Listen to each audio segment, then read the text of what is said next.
You've spent years drilling verb conjugations and memorizing syntax rules. You can easily ace a written exam.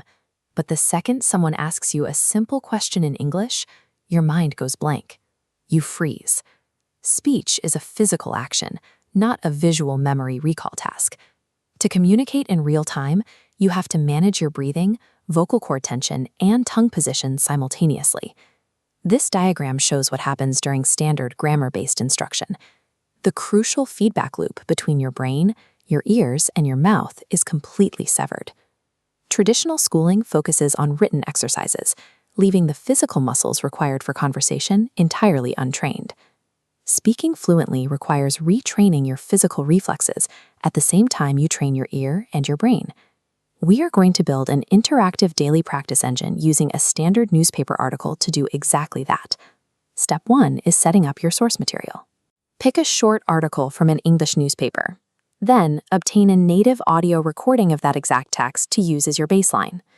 Practicing with a native recording prevents you from reinforcing errors. Every time you pronounce a word incorrectly, you are physically training your mouth to fail. The audio provides the constant calibration needed for accurate practice.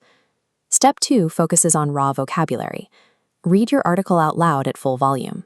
Stop only when you hit a word you don't recognize, and log that word into a dedicated notebook. When logging verbs, there is a strict formatting rule. If the article says, "she remembers," strip it down to its infinitive root, to remember. Logging the root makes it much easier to master all other tenses later.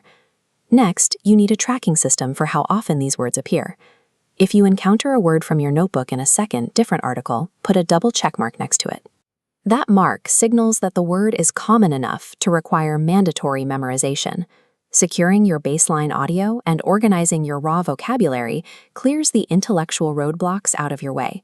With the definitions locked in, you have built the foundation needed to begin your physical drills.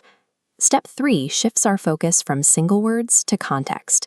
Read the article out loud a second time.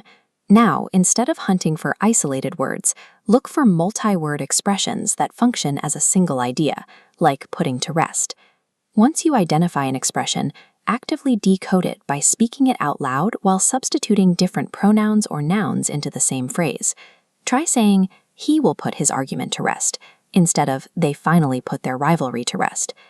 This brings us to step 4, and your primary objective, proprioceptive retraining. This is the physical conditioning of the nerves and muscles in your mouth and diaphragm to produce specific sequences of English sounds. To train those muscles, you will repeatedly read the entire article out loud, listen to your baseline recording, and pace your own reading to match it. Here is the standard for completion. You cannot move on to a new article until your speed, stops, and intonation duplicate the native speaker. This intense repetition physically rewires your mouth's muscle memory. It bridges the gap between intellectually knowing what a word means and physically being able to produce it on demand. Step 5 takes your perfected sentences and applies them to live interaction. You will use the text to conduct a structured Q&A session with a partner. In the first phase, your partner asks you a direct question based on the text. Your job is to answer by reading the exact word-for-word sentence right off the newspaper page. In the second phase, your partner repeats that exact same question. You answer by looking at the text again, but this time you modify the sentence slightly by substituting a pronoun for the subject.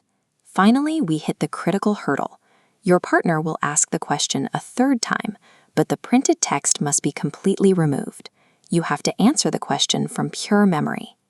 Removing the text is a psychological necessity.